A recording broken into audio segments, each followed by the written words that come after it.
সাংবাদিক বন্ধুগণ, print media, electronic media, YouTuber, portal সবাইকে আমি আন্তরিক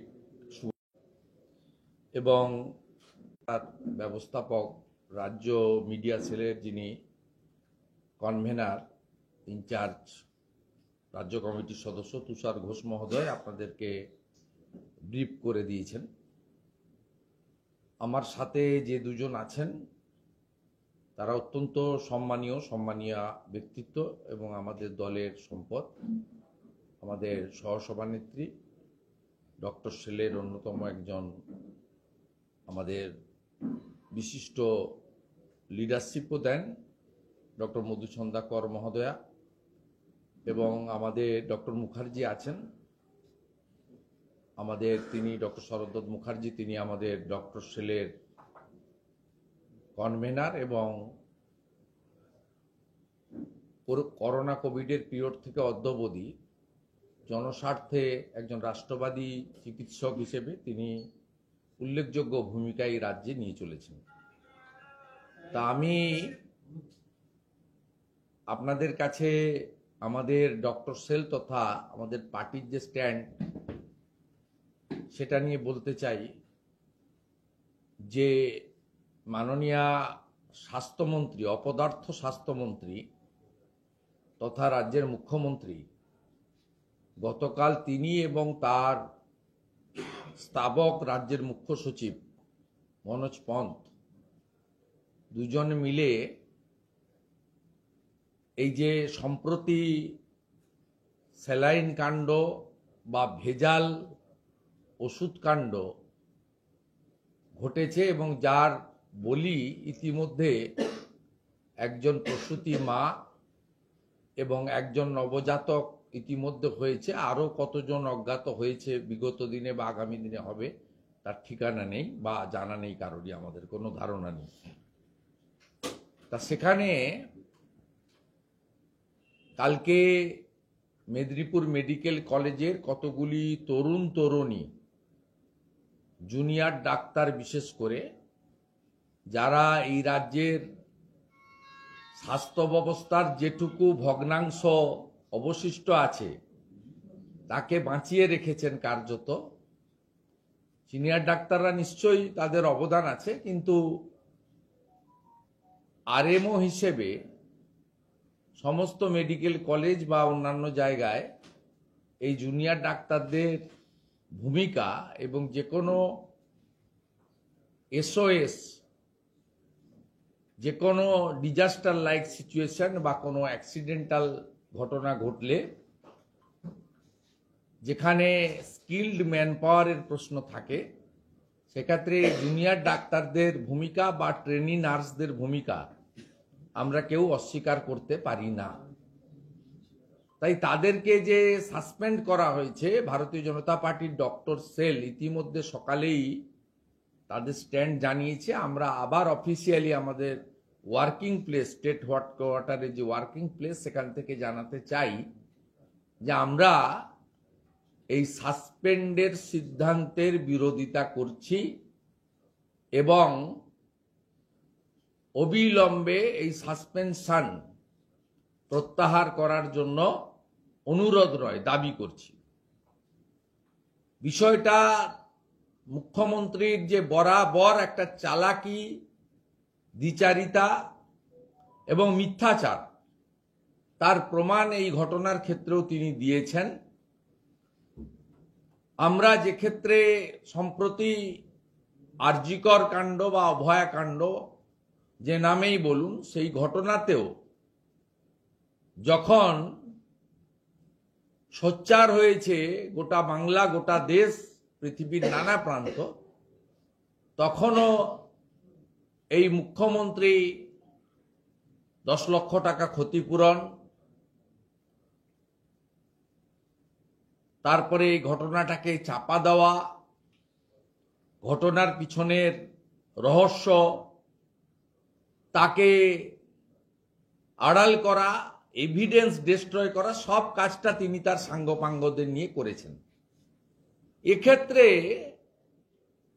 আমরা প্রথম দিন থেকে আপনারা মিডিয়া এবং হেলথ ডিপার্টমেন্টের লিখিত যা হয়েছে, প্রেসের সামনে মনোজ পন্ত, নারায়ণ স্বরূপ, নিগমরা এসেছেন অনেক পরে, যখন আপনারা বললেন, আমরা বললাম, মেদিনীপুরে বিজেপির যুব মোর্চা অ্যাজিটেশন করেছে, অন্য দলের লোকেরাও কম বেশি করেছে, আমি অস্বীকার করব না। তখন বাধ্য হয়ে বিকেলবেলা একটা প্রেস কনফারেন্স করেছিলেন। আমার মনে আছে, আমি যখন অ্যাসেম্বলির গেটে প্রেস করি 2টো নাগাদ, ঠিক তারপরে 3:30 4টে নাগাদ একটা কাউন্টার প্রেস মনোজ পন্ত, নারায়ণ স্বরূপ, নিগমকে দিয়ে মুখ্যমন্ত্রী নবান্নতে করান। তার আগে ওরা মুখ খোলেনি, কিন্তু মুখ খোলার দরকার নেই। আমরা যে ডকুমেন্টগুলো আমাদের হাতে আছে, সেই ডকুমেন্টগুলোর মধ্যে 8ই জানুয়ারি ডেপুটি সেক্রেটারি স্বাস্থ্য ভবনের হোয়াটসঅ্যাপ মেসেজ সমস্ত এমএসভিপি, সুপার, সংশ্লিষ্ট সকলকে তিনি দিয়েছেন যে পশ্চিমবঙ্গ ফার্মাসিউটিক্যাল যে কোম্পানি, এই যে আরএল নাম যে স্যালাইন বা ইঞ্জেকশন থ্রু স্যালাইন, এটাকে ব্যান ঘোষণা করা হচ্ছে এবং আপনারা স্টক থাকলে অলরেডি ইউজ করা বন্ধ করুন। 8 জানুয়ারি এটা ডকুমেন্ট। সেকেন্ড, 14ই জানুয়ারি মকর সংক্রান্তির দিন, সেই দিন লিখিতভাবে ডেপুটি সেক্রেটারি ওএসডি স্বাস্থ্য ভবন এই কোম্পানির কোন কোন ওষুধ ব্যবহার করা যাবে না তার তালিকা দিয়ে ডকুমেন্ট দেয়। আমি ডকুমেন্ট এই মিটিং এর পরে আপনাদের মিডিয়া গ্রুপে পোস্ট করে দিচ্ছি, আপনারা পেয়েছেন নিশ্চিত। তা আমরা এই যদি কোম্পানিটাকে ব্যান ডিক্লেয়ার হয়, ওষুধ যদি সন্দেহজনক হয়, মহারাষ্ট্রের ল্যাবে যদি পাঠানো হয়ে গিয়ে থাকে, তাহলে অপারেশন থিয়েটার তার গেটে সিসিটিভি লাগানো, জুনিয়র ডাক্তার কর্তব্যে অবহেলা, এই গল্পটা এলো কোথা থেকে? এটা পশ্চিমবঙ্গ ভারতীয় জনতা পার্টি, তার ডক্টর সেল এবং রাজ্যের বিরোধী দলনেতা আপনাদের মাধ্যমে মাননীয় অপদার্থ স্বাস্থ্যমন্ত্রী 13.5 বছর ধরে পুলিশ আর স্বাস্থ্যকে জলাঞ্জলি যিনি দিয়েছেন, তার কাছে আমরা জানতে চাই। খুব ক্লেভারলি এখানে যেমন সঞ্জয় রায়ের উপর দিয়েই সবটা গেছে, তিনি হয়তো অভিযুক্ত, কারণ সুপ্রিম কোর্ট, সিবিআই এসব হচ্ছে, আরো অনেকে অভিযুক্ত। এখানেও যদি প্রপারলি মেডিকেলের সুপার বা যারা স্টোর হ্যান্ডেল করেন মেডিসিনের, তারা যদি ওখানকার যিনি ওটিতে লিডারশিপ দিয়েছেন তাকে মানা করে থাকেন অন রেকর্ড যে এই ওষুধ ব্যবহার করা যাবে না, তারপরেও যদি করে থাকেন, তদন্তে উঠে আসে নিশ্চিতভাবে এই ওষুধ ব্যবহার করার জন্য সরকারের আপত্তির পরেও তিনি দোষী হতে পারেন। কিন্তু কর্তব্যে অবহেলার টার্মটা এবং একসঙ্গে আরজি করের জুনিয়র ডক্টরদের যে আন্দোলন, সেই আন্দোলনে বিব্রত মুখ্যমন্ত্রী তথা অপদার্থ স্বাস্থ্যমন্ত্রী তার প্রতিহিংসা পরায়ণতাকে চরিতার্থ করার জন্য এই সুযোগটাকে কাজে লাগিয়ে এই সাসপেনশন যেটা করেছেন, এটা অবৈধ, অগণতান্ত্রিক। শুধু তাই নয়, এরা কেউ ক্যাপিটেশন ফি দিয়ে কোনো প্রাইভেট মেডিকেল কলেজ থেকে ডাক্তার হননি, ম্যানেজমেন্ট কোটার ডাক্তার নয়। আমরা যা খোঁজ নিয়েছি, এরা প্রত্যেকে মেধাযুক্ত, পড়াশোনা করে এসে সাধারণ মধ্যবিত্ত কৃষক পরিবার থেকে উঠে আসা সমস্ত কৃতি ছাত্র ছাত্রী, যারা পড়াশোনার মধ্য দিয়ে নিজেদের মেধা অধ্যবসায়ের বিকাশ ঘটিয়ে ডাক্তারি পেয়েছেন, তাদের ক্যারিয়ারটাকে ধ্বংস করার জন্য এবং এদের মাধ্যমে ভারতীয় জনতা পার্টির ডক্টর সেলি বলুন, অরাজনৈতিক এনএমও বলুন বা অন্য যে সমস্ত জুনিয়র ডক্টরস ফোরাম যারা আছেন, নন পলিটিক্যালি লড়াই করছেন বা তারা সবাই মিলে করছেন, তাদেরকে কার্যত ভয় দেখানোর জন্য মেদিনীপুর কোতোয়ালি পিএসএ এই 12 জনের নামে নন বেলেবল অফেন্স দিয়ে সিওমইচকে বাধ্য করানো হয়েছে এফআইআর করতে। অর্থাৎ শুধু সাসপেনশন নয়, এক্ষুনি যদি আমাদের এই এফেক্টেড ডক্টরসরা আদালতে গিয়ে কোনো প্রোটেকশন না চান বা না পান, তাহলে তাদের গ্রেপ্তার করার অ্যাম্পল স্কোপ এই vindictive lady, worthless health minister of our state Mamata Banerjee, তিনি তার পুলিশকে দিয়ে নেবেন। আমরা এক্ষেত্রে ভারতীয় জনতা পার্টি এবং as a leader of opposition এবং আমাদের ডক্টর সেলের 3 জন রেসপেক্টেড লিডার সেখানে আছেন, অত্যন্ত সেন্সিবল লিডারেরা। এই লিডাররা তাদেরকে লিগ্যাল সাপোর্ট দেওয়ার জন্য প্রস্তুত আছে যদি তারা চায়। ফুল সাপোর্ট দেওয়ার জন্য আমরা রেডি আছি যদি তারা আমাদের ডক্টর সেলের সাপোর্ট চায় বা এলওপির সাপোর্ট চায়। তাই আমাদের আজকে প্রেস বার্তার 3টে পার্ট। একটা হচ্ছে অবৈধ সাসপেনশন এবং এফআইআর এর আমরা নিন্দা করি। দ্বিতীয় হচ্ছে কর্তব্য অবহেলার টার্ম আসতে পারে না, কারণ রাজ্য সরকার তার স্বাস্থ্য দপ্তর অন রেকর্ড এই কোম্পানি এবং এই ওষুধকে ভেজাল ডিক্লিয়ার করে ব্যান ডিক্লিয়ার করেছে, অন রেকর্ড ডকুমেন্টারি এভিডেন্স, ভার্বেলি নয়। থার্ড পার্ট হচ্ছে এই জুনিয়র ডক্টররা যে কোনো ধরনের লিগ্যাল সাপোর্ট চাইলে ডক্টর সেল, বিজেপি এবং লিডার অব অপোজিশন, আমরা we are ready to rendering our both hands. শুধু তাই নয়, কলকাতা হাইকোর্টে যে 2-3টি পিল হয়েছে তার মধ্যে একটি পিল ডক্টর সেলের doctor Biswapati Mukherjee with advocate Kaustav বাগচির মাধ্যমে করেছেন, তারা করেছেন। ওটা তাতেও আমাদের ফুল সাপোর্ট রয়েছে এবং তার ফলে এই আপনারা নিজেরাই দেখেছেন, স্পেশাল সেক্রেটারি হেলথ স্বাস্থ্য ভবনে আমাদের বিজেপির 15 জন এমএলএর সঙ্গে যখন শর্ট ইন্টারাকশন করছিলেন, যখন আমরা বলি কর্ণাটক সরকার আপনাকে 13ই ডিসেম্বর 2024 অ্যালার্ট করেছে, তিনি বলেছেন আমরা 10ই ডিসেম্বর 2024 জেনেছি।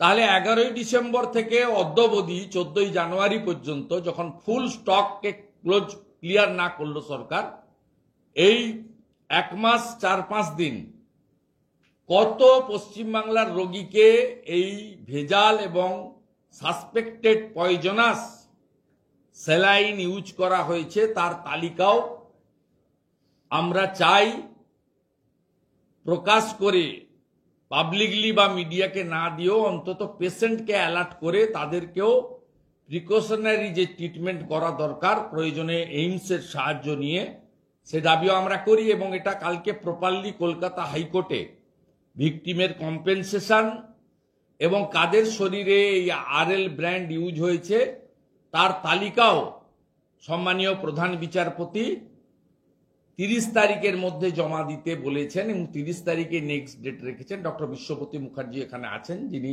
পিলের ফার্স্ট সিগনেটরি। সেক্ষেত্রে যেহেতু স্বাস্থ্য সচিবের বিরুদ্ধে আমাদের অভিযোগ, মুখ্য সচিবকে হলফনামার মাধ্যমে এই তালিকা মহামান্য উচ্চ আদালত কলকাতাতে প্রধান বিচারপতির, মাননীয় প্রধান বিচারপতির বেঞ্চে জমা দিতে হবে। সেটার জন্য এখনো 10-12 দিন টাইম আছে, কিন্তু আমরা চাই জনস্বার্থে রাজ্য সরকারের স্বাস্থ্য দপ্তর এটাতে রাজনীতি, ইগো, দম্ভ, অহংকার, 220 আমাদের, কারোর কথা শুনবো না, 6টা উপনির্বাচনে জিতে গেছি, বিরোধী নেই, এসব যে মাথার মধ্যে কাজ করছে আপনাদের, এইটা ছাড়ুন। অন্তত এই ইস্যুতে এটা করবেন না, ওদেরকে অ্যালার্ট করুন ওদের চিকিৎসা দেওয়ার ব্যবস্থা করুন। টেকনিক্যাল কোনো বিষয় থাকলে ডাক্তারবাবুরা বলছেন, সেটা শুনেই আমরা বলছি, I am not doctor or expert. ডাক্তারবাবুরা সব টক শোতে বলছেন যাদের ইমিউনিটি পাওয়ার বেশি তারা হয়তো এটাকে ঠেকিয়ে দিতে পারবে, যাদের ইমিউনিটি পাওয়ার নেই তাদের হয়তো এফেক্ট হবে। এবং কতটা পরিমাণে এখানে এই টক্সিন ঢুকে আছে সেটা ল্যাব থেকে যখন মহারাষ্ট্রের পুনে থেকে যখন আসবে তখন পরিষ্কার বোঝা যাবে। এক্ষেত্রে আরেকটা পয়েন্ট বলে আমি আমার বক্তব্য কনক্লুড করব, সেটা হচ্ছে পোস্টমর্টম রিপোর্টে সেপ্টিসেমিয়া বলা হয়েছে, তাহলে কর্তব্যে অবহেলার বিষয়টা আসছে কোথা থেকে? এটাও আমাদের এই জুনিয়র ডক্টর বা ডক্টরস সিনিয়রও যারা আছেন, আমরা সকলের পক্ষে এফেক্টেড ডক্টরসদের, যদি পিএম রিপোর্টে সেপ্টিসেমিয়া বলা হয়ে থাকে তাহলে কেন কর্তব্যে অবহেলা এই টার্মটা এই রাজ্যের অপদার্থ স্বাস্থ্যমন্ত্রী, মুখ্যমন্ত্রী, যিনি এই রাজ্যটাকে জলাঞ্জলিতে নিয়ে গেছেন, সমস্ত ডিপার্টমেন্টে ফেল এবং ভয়ঙ্কর অবস্থায় পৌঁছেছেন, এবং তার পোষ্য স্তাবক সচিবদের, আইএসদেরকে সমস্ত মিথ্যা কথাগুলো বলিয়ে গরিত অপরাধ করছেন, পাপ করছেন, যার ফল ভবিষ্যতে তারা পাবেন, আমরা ঈশ্বরে বিশ্বাস করি। কেন বলছেন কর্তব্য অবহেলা? আপনারই ডক্টররা, কোনো সেন্ট্রাল গভর্নমেন্টের ডক্টর ছিল না, আপনার ডক্টররা পিএম রিপোর্টে সেপ্টিসেমিয়া লেখার পরে আপনি কর্তব্যে অবহেলার গল্প আনেন কি করে, এই প্রশ্ন করছি। এর বাইরে ফাইনালি আমরা ভারতীয় জনতা পার্টির ডক্টর সেল এবং অন্যরা জুনিয়র ডাক্তারদের উপর যদি আগামী সোমবারের মধ্যে সাসপেনশন উইথড্র না হয়, আমরা প্রোগ্রাম ডিক্লেয়ার করব। সেটা মেদিনীপুর ওরিয়েন্টেডও হবে, স্টেট ওরিয়েন্টেডও হবে। সেটা ডক্টর শরদ্দত্ত মুখার্জি সকলের সঙ্গে কথা বলে তিনি সোমবার দিন বিকেলে প্রোগ্রাম ডিক্লেয়ার করবেন, এবং ডক্টর সেলও থাকবে, এবং এমএলএ এমপি যারা আমরা অ্যাভেলেবল হব তারাও সঙ্গ দেব, এবং আমাদের অন্যান্য যারা আছেন তারাও, সবাই মিলে জনগণ এবং নাগরিক সমাজকে এর প্রতিবাদে রাস্তায় নামার জন্য আমি আবেদন জানিয়ে আমার বক্তব্যের পার্ট আমি কনক্লুড করলাম। Is there any technical point? দুজন ডক্টরস বলবেন, আর যদি পিল রিলেটেড কিছু থাকে তাহলে ডক্টর বিশ্বপতি মুখার্জি বলতে পারেন। না, আমি আগে এটা শেষ করি, ওনাদের ক্ষেত্রে কোনো কোশ্চেন আছে কারণ? তাহলে বলবো, আমি লাস্টে বলবো, ওনাদের পার্টটা কমপ্লিট হয়ে যাক, যদি টেকনিক্যাল কিছু থাকে। এই যে সিআইডির হাতে তদন্ত ভার দেওয়া হচ্ছে, মুখ্যমন্ত্রী ঘোষণা করলেন, যদিও চিকিৎসকদের ক্ষেত্রে মেডিকেল কাউন্সিলের একটা ভূমিকা থাকে, এটা পিলটা মহামান্য আদালত অ্যাকসেপ্ট করার পরে করেছেন। আপনি টাইমিংস গুলো দেখবেন, যে হাইকোর্ট যখনই বলল কম্পেনসেশন, আমরা আগের দিন বললাম 50 লক্ষ টাকা, তখনই তিনি দুটোর সময় প্রেস করে বললেন 5 লাখ টাকা। কোনোটাই কিন্তু মুখ্যমন্ত্রী তার মানবিক মুখ দিয়ে বলেননি, তার যে দায়িত্ব কর্তব্য সেটা থেকে উনি করছেন না। এবং সিআইডিকে কখন পাঠালেন?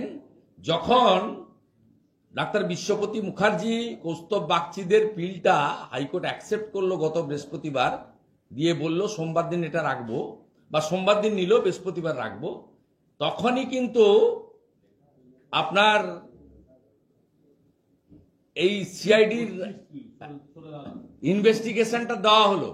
তার কারণ ওই পিলের মধ্যে যেটা আছে আপনারা পেয়েছেন, রিটটা মিডিয়া হয়েছে এবং এখন তো লাইভ ল হয়, তাতে পিলে পরিষ্কারভাবে ইনারা চেয়েছেন কি, ড্রাগ কন্ট্রোল অফ ইন্ডিয়া তার ইনভেস্টিগেশন। আর যেহেতু এই কোম্পানিকে অবৈধ টেন্ডার দেওয়া হয়েছে, 22 সালে টেন্ডারের টার্ম শেষ, একে এক্সটেনশন দেওয়া হয়েছে, কর্ণাটক সরকার বলার ফলেও এর কাছ থেকে সাপ্লাই নিয়েছেন, পেমেন্ট দিয়েছেন আরটিজিএস করে, তাহলে এটা মানি লন্ডারিং এর কেস। কারণ এই যে বেআইনি কন্ট্রাক্ট আফটার 2022 6 মাস এক্সটেনশন দিয়েছেন, কিসের ভিত্তিতে? কাটমানির ভিত্তিতে। তাহলে it's a fit case for money laundering, এবং এনফোর্সমেন্ট ডাইরেক্টর শুড ইন্টারভেন। এইটা দেখে উনি সিআইডি কে লাগিয়েছেন যেমন অতীন ঘোষকে দিয়ে আরজিকর ভাঙিয়ে প্রমাণ লোপাট করেছিলেন, সিবিআই কলকাতা পুলিশের বিনীত গোয়েল রাত্রি 2টো অবধি থেকে সব প্রমাণ লোপাট করেছেন। ঠিক এক্ষেত্রেও সিআইডিকে দিয়ে সব প্রমাণ লোপাট করার ব্যবস্থা করেছেন, যাতে ভবিষ্যতে কোনো হায়ার এজেন্সি বা নিউট্রাল এজেন্সির ইন্টারভেনশন হলে কিছু যাতে না পাওয়া যায়। It's a old practice of Mamata Banerjee. এই প্র্যাকটিসে উনি অভ্যস্ত এবং বাংলার মানুষরাও, সচেতন লোকজনও এটা সবাই জেনে গেছে। এবং এই কোম্পানির ক্ষেত্রে আপনাকে বলে দিই, রাজ্য সরকারের সঙ্গে এই কোম্পানির মৌ হয়েছে যে তারা যদি পশ্চিমবঙ্গে এই কারখানা স্থাপন করেন, ওদের কাছ থেকে সেলাইনটা নেবে। সেলাইনের গুণগত মানের বিষয় নয়। সেই জন্য উত্তর দিনাজপুরের ইসলামপুর সাব ডিভিশনের চোপড়াতে এই কোম্পানির কারখানা তৈরি হয় এবং এই কোম্পানির সঙ্গে ওদের চুক্তি করেছে রাজ্য সরকার যে এখানে কারখানা করলে, ইনভেস্ট করলে আমরা এটা নেব। কিন্তু সাইকেল কোম্পানির ক্ষেত্রে আবার আলাদা।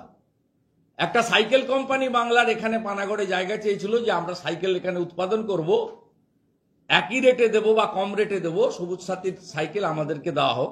সেটা দেওয়া হয়নি কারণ মুখ্যমন্ত্রীর পরিবারেরই পবন অরোরা, অঙ্কুশ অরোরার সাইকেল সাপ্লাই দেয়, পাঞ্জাবের কোম্পানিকে দিয়ে রেখেছে 7 বছর ধরে, স্টিল নাও।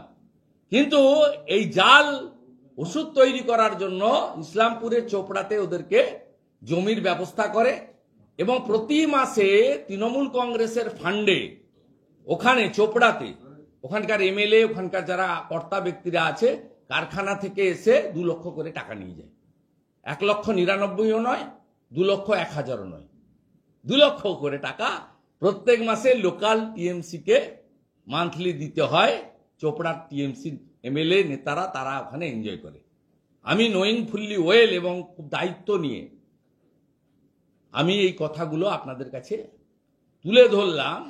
অর্থাৎ সিআইডি আসার কারণ, অনারেবল মিডিয়া পার্সন যে কোশ্চেন করেছেন আমি উত্তর দিলাম, এভিডেন্স ডিস্ট্রয় করা, যাতে drug control authority of India, enforcement directorate বা যদি ক্রিমিনাল অফেন্স পান, কোর্ট কি করবেন আমরা জানি না, সিবিআই কে দিয়ে দেন পরে, যাতে কিছু না পান লাইক আরজিকর, সেই জন্যই সিআইডি কে দেওয়া হয়েছে। অনিচ্ছাকৃত খুনের ধারা দিয়ে মামলা রুজু করা হলো। আজকে কোতোয়ালি থানায় গিয়েছিলেন সিআইডির আধিকারিকরা এবং যে 12 জন চিকিৎসক বা জুনিয়র চিকিৎসক তাদের বিরুদ্ধে অনিচ্ছাকৃত খুনের ধারা। এটাই নন বেলেবল, এটা এখন বেলেবল নেই, এটা নন বেলেবল। তবে বিএনএসে ভারত সরকার ডাক্তারদের প্রোটেকশনও দিয়ে গেছেন। আমি ডক্টরদের অনুরোধ করব সিনিয়র লয়ারদের অ্যাডভাইস নিয়ে তাদের লিগ্যাল প্রোটেকশন জন্য তাদের হায়ার জুডিশিয়ালির কাছে যাওয়া উচিত, ইমিডিয়েটলি যাওয়া উচিত। গতকালও আশফাকুল্লাহ নাইয়ার বাড়িতে যেটা হয়েছে কাকদ্বীপে, আমরা কন্ডেম করেছি। আমি নিজে আশফাকুল্লাহ ভাইয়ের সঙ্গে ফোনে, ভিডিও কলে, হোয়াটসঅ্যাপ কলে এবং কথা বলেছি। তাকে বলেছি যে এখানে কোনো পলিটিক্সের বিষয় নয়। Leader of opposition means those who are torture by the state government and state ruling party. আমরা তাদের সাথে আছি, আমাদের সাপোর্ট আছে, আমরা কন্ডেম করছি। আজকেও বলছি এটা ভয় দেখাচ্ছে। আরজিকরের আন্দোলনে মমতা ব্যানার্জি 3 মাস গুটিয়ে গেছিলেন, সেই রিভেঞ্জগুলো তিনি আস্তে আস্তে নিতে চাইছেন।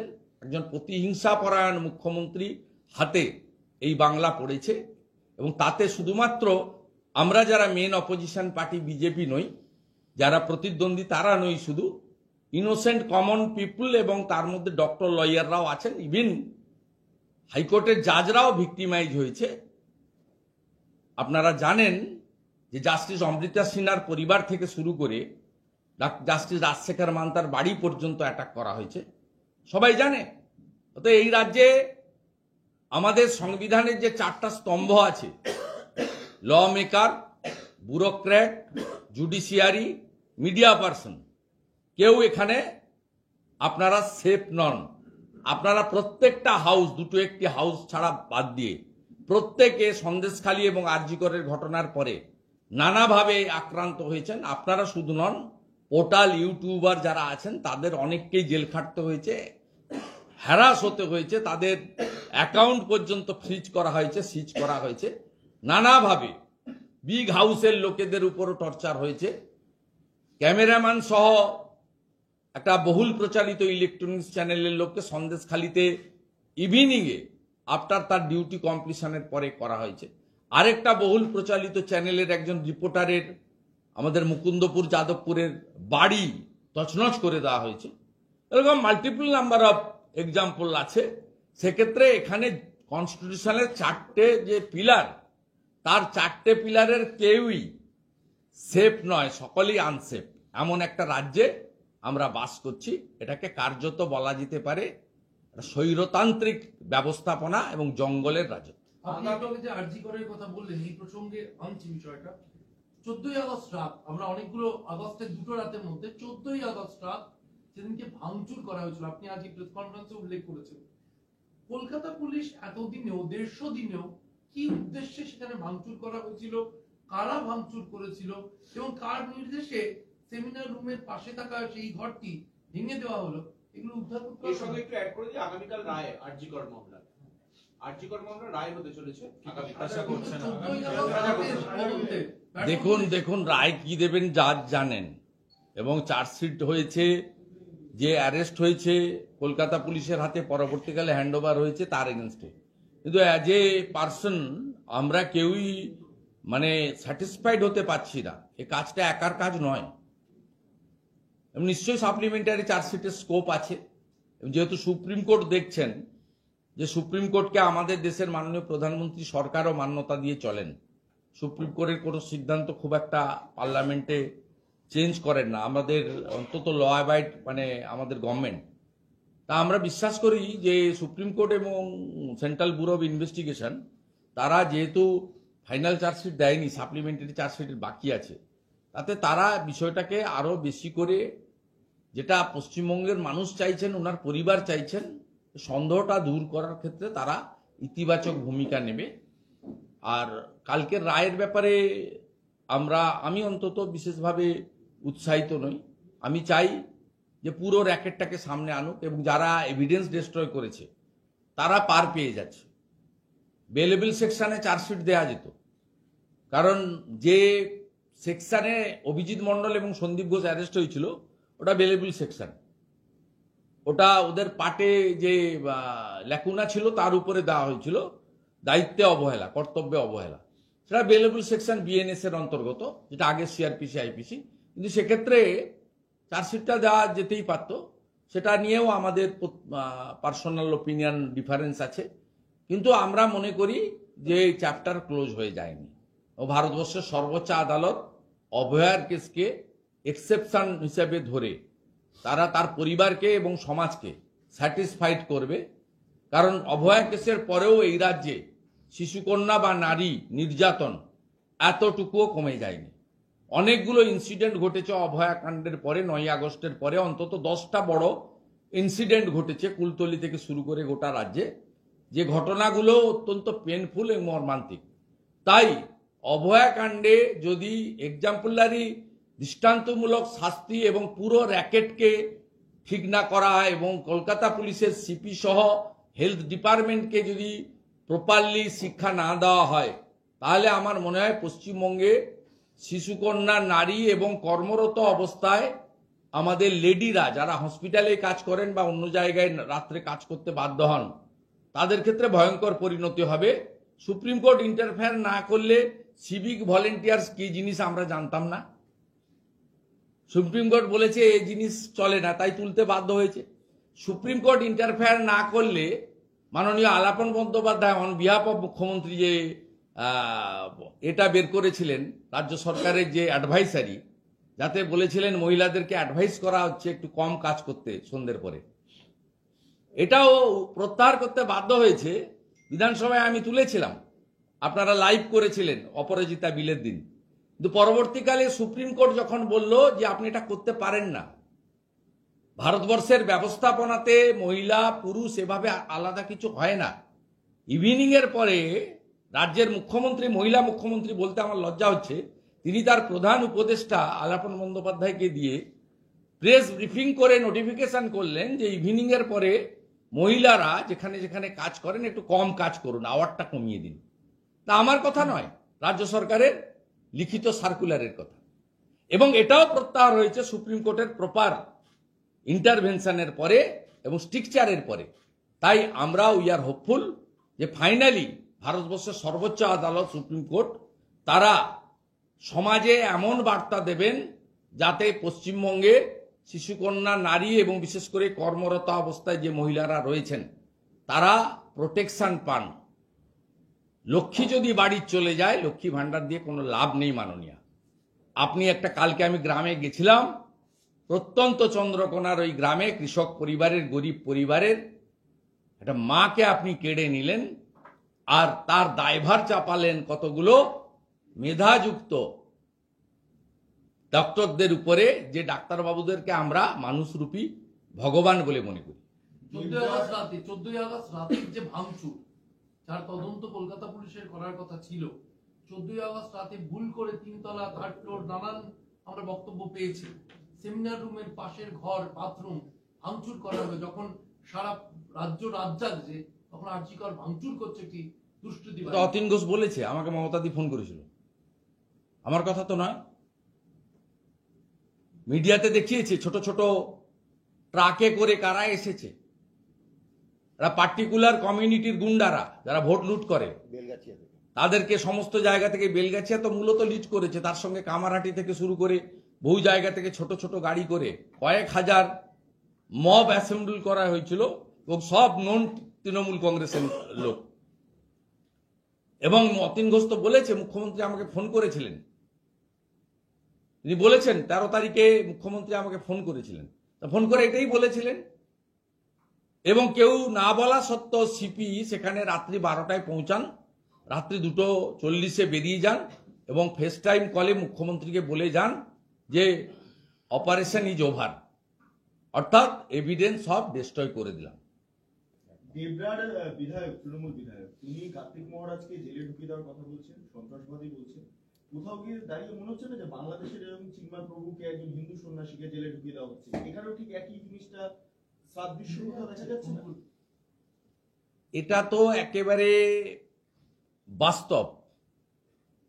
এরা গেরুয়া বসন, গেরুয়া রংকে আক্রমণ করেছে।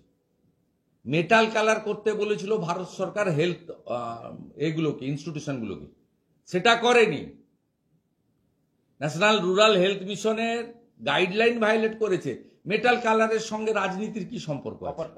হ্যাঁ, তার সঙ্গে রাজনীতির কি সম্পর্ক আছে? মুখ্যমন্ত্রী শিলিগুড়িতে গেছিলেন, ফিরেছেন বলে দমদম এয়ারপোর্টের গায়ে একটা বাড়ি, 3 তলা, গেরুয়া কালারের বাড়ি, সেখানে সবুজ একটা চাদর ঝুলিয়ে দেওয়া হয়েছিল। আমি টুইট করার পরে পুলিশ গিয়ে খুলেছে। মুখ্যমন্ত্রী বাগডোগরা থেকে ওখানে নামবেন, ওখানে বরুণ নট্ট বলে একটা কাউন্সিলর ওখানকার এয়ারপোর্ট থানার আইসিকে নিয়ে গিয়ে সবুজ একটা কাপড় ঝুলিয়ে দিয়েছিল যাতে মুখ্যমন্ত্রীর চোখে গেরুয়া না লাগে। মুখ্যমন্ত্রী প্রকাশ্যে গেরুয়ার বিরুদ্ধে বলেন, তাই কার্তিক মহারাজের অপরাধ, তার মস্তক মুন্ডিত।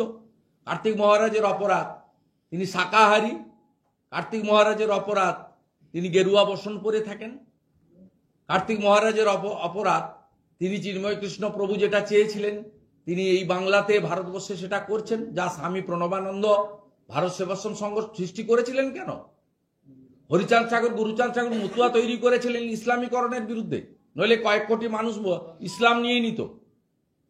1907-8 সালে স্বামী প্রণবানন্দ হিন্দুদের অস্তিত্ব রক্ষা করার জন্য ভারত সেবাশ্রম সংঘ করেছিলেন।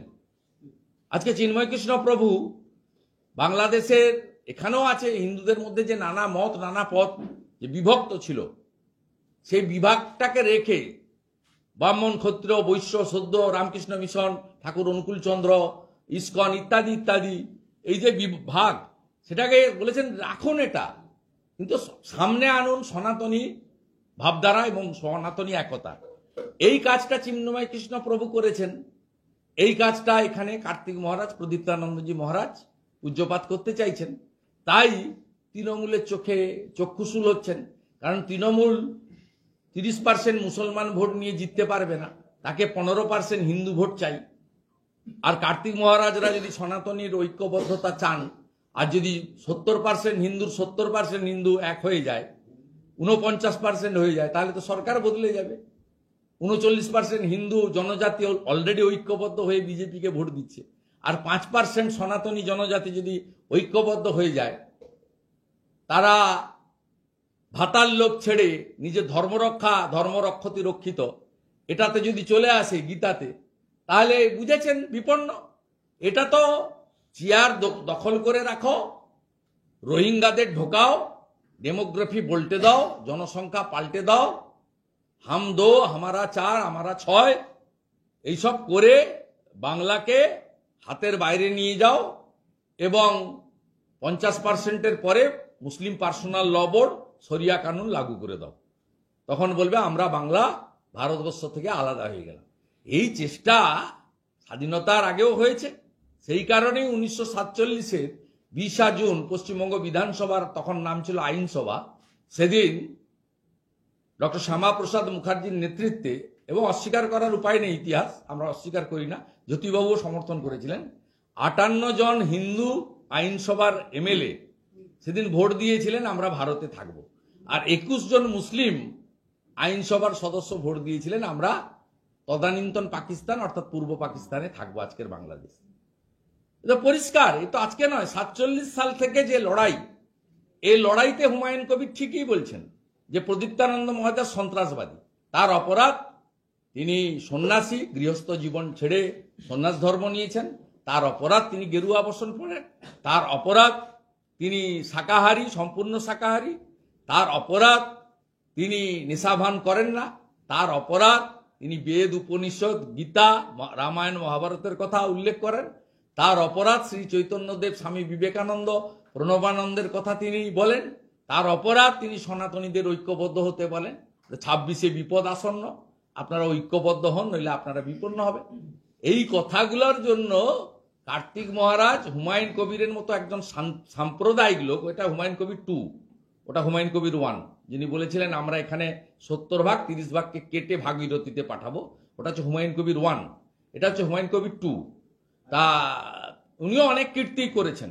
ওনার বিরুদ্ধেও একজন ট্রাইবেল মহিলার অভিযোগ রয়েছে, মমতা ব্যানার্জি তাকে প্রোটেকশন দেয়নি, তার দলের এমএলএ কে প্রোটেকশন দিয়েছে, তখন তিনি মন্ত্রী ছিলেন। তা তিনি কার্তিক মহারাজকে সন্ত্রাসবাদী বলেছেন, মানে বুঝতে হবে যে পূজ্যপাদ মহারাজ সঠিক রাস্তায় আছে। বলছি, এই যারা ক্লিয়ারলি তারা কি শিক্ষিত বলে গর্ব করার বিষয়? আজকে বিশ্ব হিন্দু পরিষদের স্টল দিতে দেয়নি। হ্যাঁ, এইটা বিশ্ব হিন্দু পরিষদের স্টল বসতে দেওয়া হচ্ছে না, বইমেলা হচ্ছে। হাইকোর্টে গেছে বিশ্ব হিন্দু পরিষদ, বিএইচপি হাইকোর্টে হ্যাঁ, মানে স্টল বসতে দেওয়া হচ্ছে না বইমেলাতে বিশ্ব হিন্দু পরিষদে। অনেক হিন্দু নাম থাকে তো। এটা একেবারে এজেন্ডার মধ্যে। খুব দুর্ভাগ্য সুধাংশু দে এবং ত্রিদীপ বাবুরা, এরা খোলস ছেড়ে বেরোচ্ছেন। এবং আমাদের জুনিয়র ডাক্তাররা যেদিন বিনীত গোয়েলের টেবিলে মেরুদণ্ড রেখে দিয়ে আসে, সেটা এই পাবলিশার্স গিল্ডেও সেইটা তাদেরও মেরুদণ্ডটা আমার মনে হয় কালীঘাটে নইলে নবান্নতে টেবিলে রাখা আছে। এই জন্য কেবলমাত্র গেরুয়া ধ্বজ এবং হিন্দু নাম থাকার জন্য বিশ্ব হিন্দু পরিষদ, যা বাম আমলেও তাদের স্টলকে বাধা দেওয়া হয়নি, কংগ্রেসের আমলেও তাদের স্টলকে বাধা দেওয়া হয়নি 77-এর আগে, এই প্রথম মুসলিম লীগ 2 তৃণমূল কংগ্রেসের অঙ্গুলি হেলনে আজকে এই কাণ্ডটা করলো। এটাও সিটি অফ জয়, তিলোত্তমা কলকাতা, যে কলকাতার পুণ্যভূমিতে স্বামী বিবেকানন্দ জন্মেছেন, এটা লজ্জা লজ্জা লজ্জা। এটা কি কোটানকোট হিন্দু শব্দটা আছে বলে, মানে হিন্দু শব্দটা আছে বলে? অবশ্যই হিন্দু শব্দ, এবং ওদের ক্যাম্পের মাথায় একটা ধ্বজ ওড়ে, বিশ্ব হিন্দু পরিষদের ধ্বজ, যে ধ্বজের মধ্যে ওং বা স্বস্তিক চিহ্ন থাকে বা ত্রিশূল থাকে। এটাই আপত্তির কারণ। হিন্দু শব্দ এবং গেরুয়া রং, এই দুটো এখানে পশ্চিমবঙ্গে কার্যত নিষিদ্ধ হওয়ার পথে এগিয়ে চলেছে। কেন্দ্রীয় সরকারি কর্মচারী শিক্ষিত বলে কার্যত গর্ব হচ্ছে হুমায়ুন কবিরের। তিনি বলছেন যে ওসামা বিন লাদেন, উমর সঈদ বা মৌলানা মাসুদ আজহার এরা শিক্ষিত, মানে এতটা গর্ববোধ হওয়ার কি আছে? শিক্ষিত টেররিস্টদের গর্ব হওয়ার কি আছে? অ্যান্টি ন্যাশনাল কথাবার্তা, এই কথাবার্তা দেশ বিরোধী কথাবার্তা। এই প্রত্যেকটা লোক নিষিদ্ধ সংগঠন এবং ভারতবর্ষকে দুর্বল করা, কাশ্মীরকে ভারত থেকে কেটে বের করে নিয়ে যাওয়া, পশ্চিমবঙ্গে অশান্তি তৈরি করা, এসবের মূলে এই সমস্ত লোকের মাথা এবং তাদের শেখানো সমস্ত প্রশিক্ষিত জঙ্গিরা দেশের অভ্যন্তরে এসে অনেক নিরীহ মানুষকে খুন হত্যা করেছে। সম্প্রতি কয়েক মাস আগে একজন ডাক্তারবাবুকেও পরিষেবা দেওয়ার সময় জম্মুতে কাশ্মীরে খুন করা হয়েছে। তা কার্যত এই কথাগুলো রাষ্ট্রবিরোধী কথাবার্তা, মানবতা বিরোধী কথাবার্তা। ও পশ্চিমবঙ্গ বলে এই ধরনের কথাবার্তা হচ্ছে। এই জন্য পশ্চিমবঙ্গের সরকারের পরিবর্তনটা খুবই প্রয়োজন। আপনি নিজেই আজকে দেখবেন নাগা সন্ন্যাসীরা, তথাকথিত সেকু মাকু, যারা হিন্দুদের বিরুদ্ধে প্রচার করেন, প্রয়াগরাজ কুম্ভতে স্টল লাগিয়েছিলেন। সেই স্টল থেকে হিন্দু বিরোধী সমস্ত বই ওদেরকে দিয়ে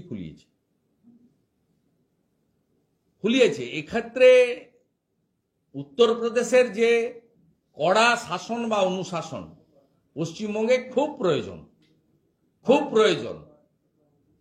একমাত্র শাসন এবং অনুশাসন এবং সরকারের যে দায়িত্ব সুরক্ষা এবং সুশাসন, যা যোগী আদিত্যনাথজির সরকার দিচ্ছে নরেন্দ্র মোদীজির মার্গদর্শনে, এটা পশ্চিমবঙ্গে খুবই প্রয়োজন।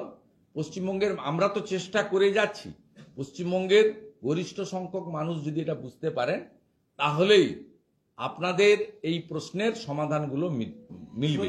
নইলে আমরা সংঘর্ষ করব, আপনারা দেখাতে থাকবেন, মিডিয়া টার্গেট হবে, আমরা আক্রান্ত হব, ফলস মামলায় আমাদেরকে নিমজ্জিত করা হবে, আমাদের বহু নেতাকর্মীকে মিথ্যাভাবে জেলে নিয়ে যাওয়া হবে, খুনও করা হবে। তা আমরা আমাদের পথে থাকব, কিন্তু বাংলার একটা অংশের মানুষ যারা নির্বাচনী প্রক্রিয়া অংশগ্রহণ করেন না, যারা তৃণমূল কংগ্রেসকে ভোট দিয়ে দেন, তাদেরকে এই বিষয়ে, বিশেষ করে আমাদের হিন্দু ভোটারদেরকে ভাবতে হবে যে এই ব্যবস্থার পরিবর্তন তারা চান কি চান না।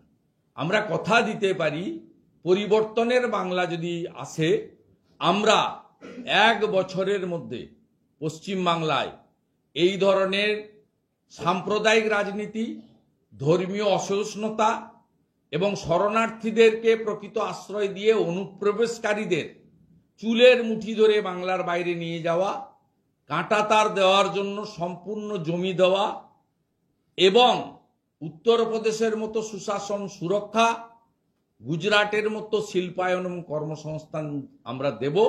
মানুষ শুধু আমাদের একবার টেস্ট করুক, পরীক্ষায় বসার সুযোগ দিক, এই আবেদন আমি করতে চাই। কেন্দ্রীয় সরকারি কর্মচারীদের সঙ্গে রাজ্য সরকারি কর্মচারীদের ডিএর ভাড়া এই মুহূর্তে 39%। আপনি নিজেই গতকাল সমাজ, আমি সোশ্যাল মিডিয়াতে ডিটেলসে লিখেছি, এই সরকার পে কমিশনে পিছিয়ে আছে, 2টো পে কমিশনে পিছিয়ে আছে এবং 39% ডিএতে পিছিয়ে আছে।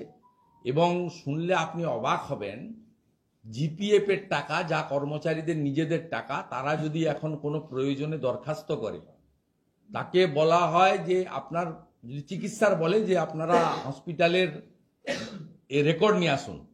আর যদি কেউ বলে আমার মেয়ের বিবাহ দেবো বা ছেলের বিবাহ দেবো, একটা অনুষ্ঠান করব, খরচ করব, তাহলে বলে বিয়ের কার্ড বা রেজিস্ট্রেশন, যে ম্যারেজ রেজিস্টার্ডের সার্টিফিকেটের কপি দেন।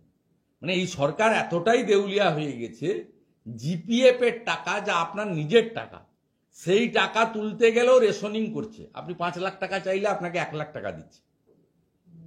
এবং এই সরকারের 2টো নীতি, একটা হচ্ছে ভাতা দিয়ে কিছু ভোট নাও, আর তোষণের রাজনীতি করে মুসলিম ভোটটাকে সুরক্ষিত রাখো।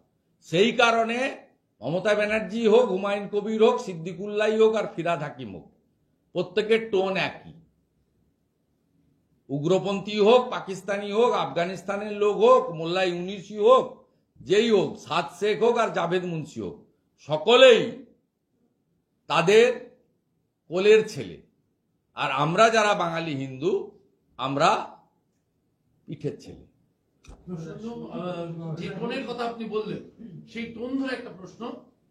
শওকত মোল্লা না ভাই, আমার আজকে বলেছেন এখানে কয়েকটি পাঠা, তিনি পলিটিক্যাল লিডারদের, বিজেপির নেতৃত্বকে তিনি টার্গেট করে বলছেন এখানকার কয়েকটি পাঠা আছে, I am sorry for my language, বিজেপির, যারা বাংলাতে কোথাও কোথাও মিছিল করছে বলে আমাদের বর্ডার বন্ধ করতে হচ্ছে, ওরা উস্কানি দেয়। ভারত সরকার কয়েক মিনিট বর্ডার বন্ধ করে রাখে। আমরা মুসলিম আছি, শুভেন্দু অধিকারীর মতো গদ্দার যে ভাষায় আক্রমণ করে, মুসলিম সম্প্রদায় নিয়ে কথা বলে, তাতে এই বিশ্বাসঘাতকের জন্য আমাদের কষ্ট হয়। মানুষের মধ্যে দাঙ্গা লাগাচ্ছে শুভেন্দু অধিকারী। বক্তা এই লোকটার সম্পর্কে আমার মতো লোকের উত্তর দেওয়া উচিত নয়। প্রথম কথা হচ্ছে এই লোকটা আগে কোন রাজনীতি করত, এই লোকটা কি করেছে আমাকে বলতে হয়নি তো, আরাবুল ইসলাম গতকাল বলেছে যে মমতা ব্যানার্জিকে জীবনতলাতে গুলি করতে গেছিল। ওর সার্টিফিকেট ওর বন্ধু, প্রাক্তন বন্ধু আরাবুল ইসলাম দিয়েছে। এ সম্পর্কে না বলাই ভালো। এই লোকটাকে কেন সিবিআই ছেড়ে রেখেছে সেটাই আমার প্রশ্ন। পোস্টপোল ভায়োলেন্সে এই লোকটার নাম কলকাতা হাইকোর্টে এনএইচআরসি যে 19 জন গুন্ডার নাম দিয়েছিল, রেজিস্টার্ড গুন্ডা, তার মধ্যে শকত মোল্লা 1 নম্বর। 19 জন রেজিস্টার্ড গুন্ডার নাম ভারতের ন্যাশনাল হিউম্যান রাইটস কমিশন দিয়েছিল জাস্টিস বিন্দালের নেতৃত্বে।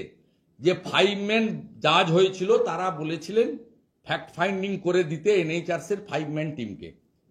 সেই টিম ইউনানিমাসলি যে 19টা নাম দিয়েছিল তার মধ্যে শকত মোল্লা হচ্ছে ওয়ান অফ দেম।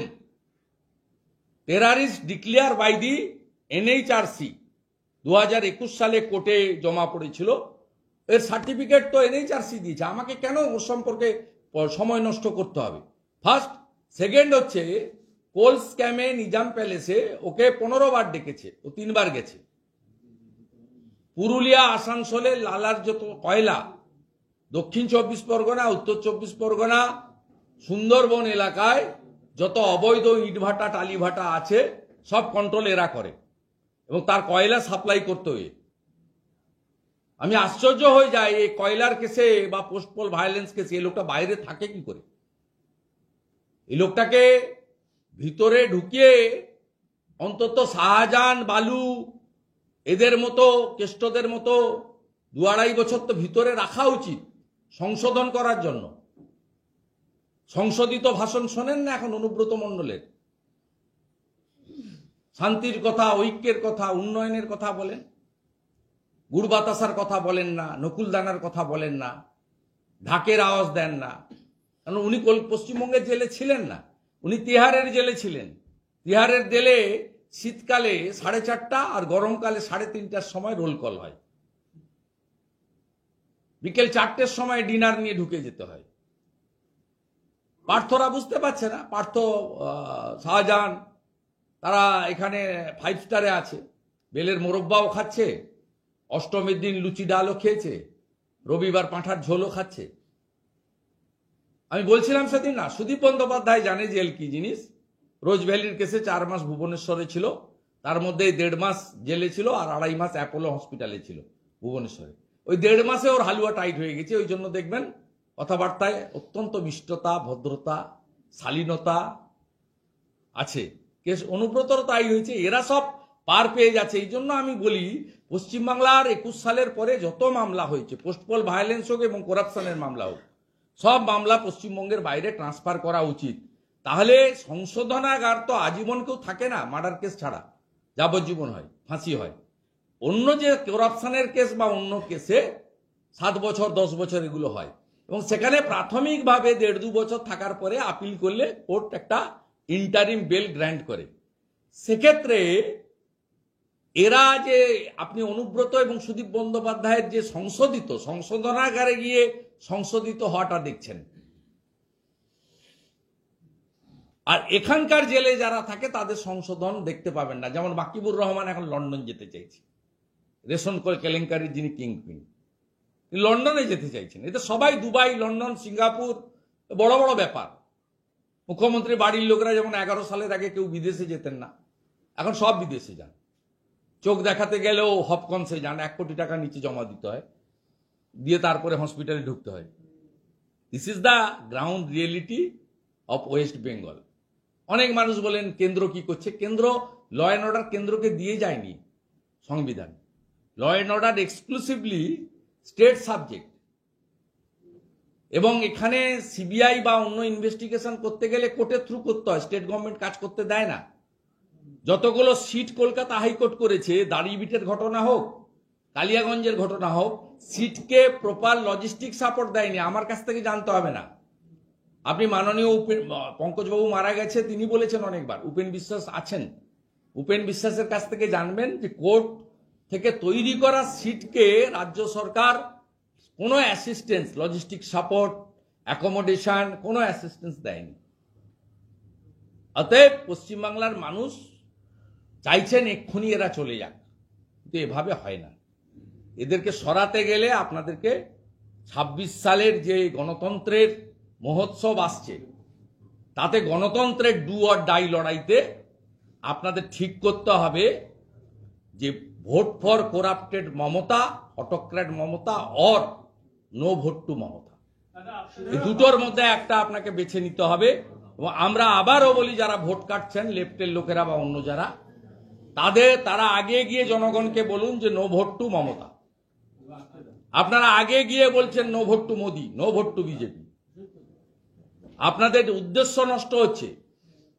আপনারা একদিকে বলছেন আমরা অত্যাচারিত, অন্যদিকে জ্যোতিবাবুর সংগ্রহশালা উদ্বোধনে মমতা ব্যানার্জিকে ডাকছেন, আর তিনি তাচ্ছিল্যের সঙ্গে বিমানবাবুর আমন্ত্রণ প্রত্যাখ্যান করছেন।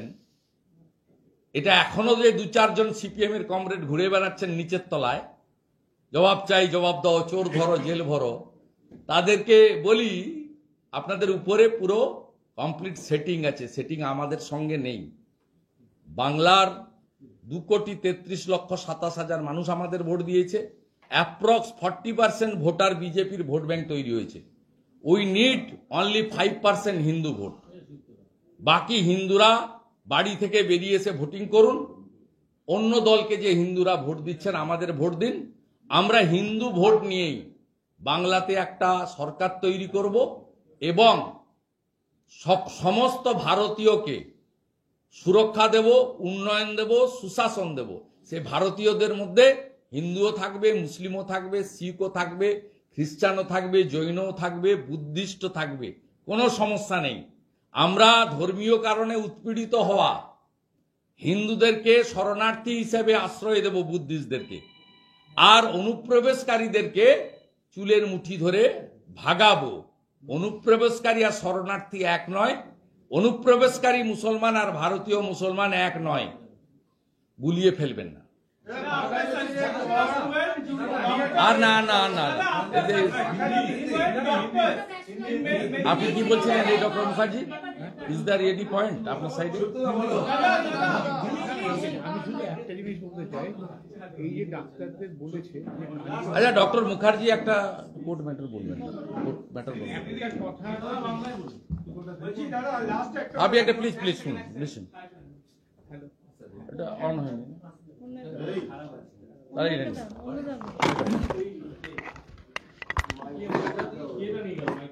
বাবা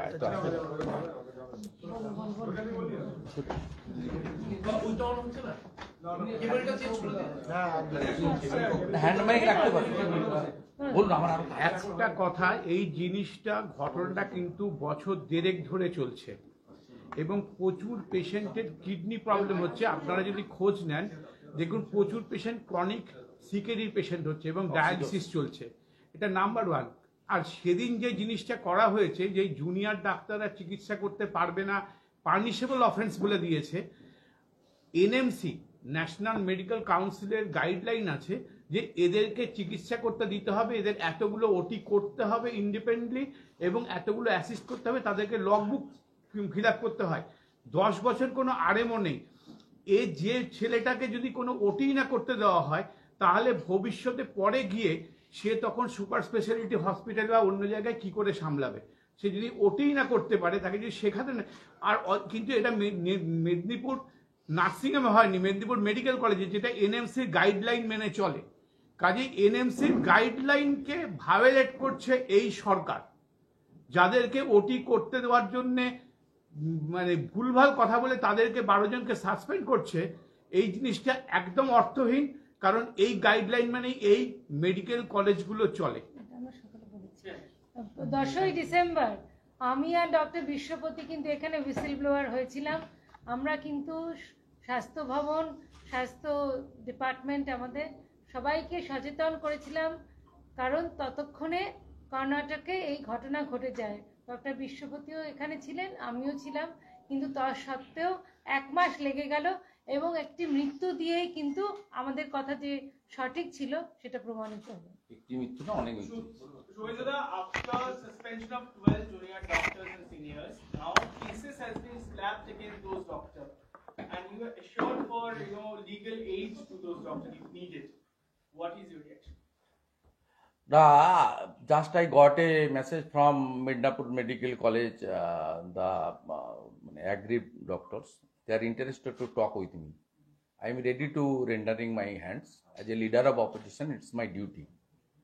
Because BJP Dr. Cell already declared that this suspension is illegal.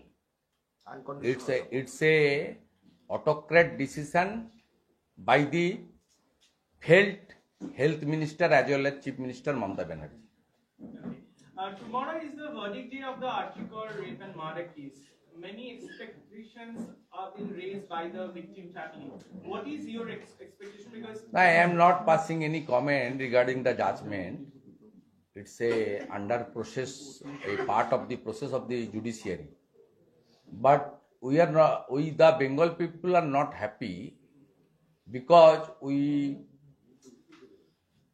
finally our assumption are it's a very, very true fact that multiple number of goons and government person, including the health administration of the state, particularly Arjikol Medical College administration and Calcutta police, they are totally involved regarding this heinous crime. We want Central Bureau of Investigation should investigate the matter properly and they should book Narayan Swarup Nigam and Vinit Goel under their custody. And we are too much hopeful that our higher judiciary, Supreme Court is looking the matter very carefully. We are hopeful, hope for the best. thank you, sir. Saif Ali Khan पर जो हमला हुआ उसको लेकर पश्चिम बंगाल के मुख्यमंत्री ने कहा है कि पश्चिम बंगाल में कानून व्यवस्था दूसरे राज्यों से बेहतर है, इस पे आप क्या बोलेंगे? कौन बोल रहा है? पश्चिम बंगाल की मुख्यमंत्री बोल रही है। हर रोज बंगाल में गोली चल रहा है। आपका पास तो तस्वीर नहीं आया, एक टीएमसी का लोकल लीडर कोतवाली पीएस मिदनापुर, वेस्ट मिदनापुर में बुलेट इंजर हुआ। मैं मेरा मीडिया ग्रुप में डिटेल्स दे रहा हूं, पिक्चर और आप देख लेना।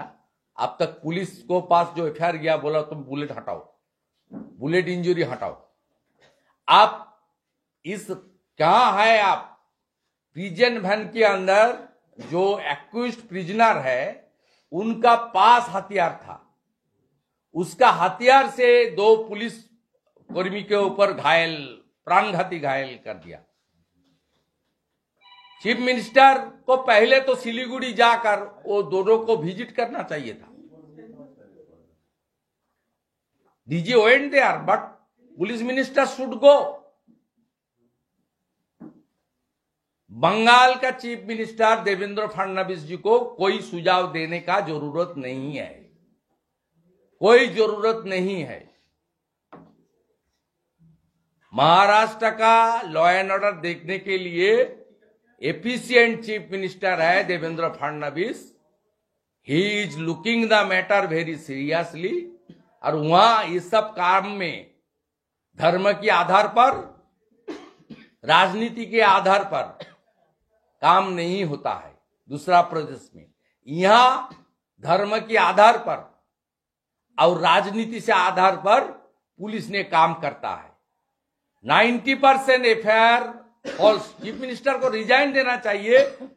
From 2021 till today 150 cases transferred to CBI and NIA by the Calcutta High Court and the Supreme Court. This is exception. दूसरा कोई प्रदेश में ही नहीं होता। रामनवमी दंगा कहां होता है? बंगाल में होता है। दुर्गा प्रतिमा तोड़फोड़ कहां होता है? बंगाल में होता है। वर्किंग प्लेस में डॉक्टर, लेडी डॉक्टर का rape and brutally murder by the goons. Sanjay Roy कौन है? मान लीजिए वो विक्टिम एक्यूज्ड है। उसके खिलाफ चार्जशीट हुआ है, ठीक है, कौन है? सिविक वॉलंटियर्स है। सिविक वॉलंटियर्स का कौन डिपार्टमेंट से जुड़ा हुआ है? Home department. होम डिपार्टमेंट के पिछले 13.5 साल कौन चीफ मिनिस्टर है?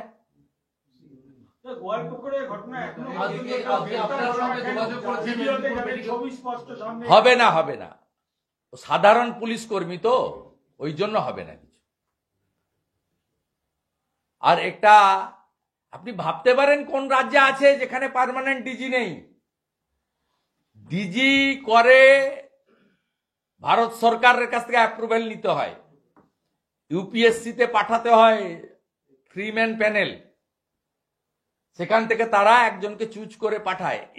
রাজীব কুমারকে রাখবে বলে প্যানেল পাঠায়নি। এবং this is the only state যেখানে প্রিন্সিপাল সেক্রেটারি আইটি ডিপার্টমেন্টকে অ্যাডিশনাল চার্জের ডিজি দেওয়া হয়েছে। আপনি এখানে ল অ্যান্ড অর্ডার পাবেন কোত্থেকে? ডিজি হচ্ছে ওর additional charge. He is not DG, he is the principal secretary IT department government of West Bengal. ওর অ্যাডিশনাল চার্জ হচ্ছে ডিজিপি। আপনারা তো নবান্নতে এত প্রশ্ন করার সুযোগ পান না, আমাদের পান, আমরা বলি।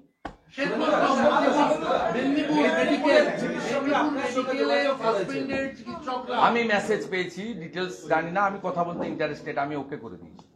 আমরা এখান থেকে আপিল করে দিয়েছি, আমরা করব। এবং মানডে বিকেলে যদি সাসপেনশন উইথড্র না হয় এবং এফআইআর কে ওরা ফাইনাল রিপোর্ট না দিয়ে দেয় মঙ্গলবার, তাহলে সোমবার বিকেলে উনি কিছু প্রোগ্রাম ডিক্লেয়ার করবেন ডক্টর সেল, আমরাও ইনভলভ হব।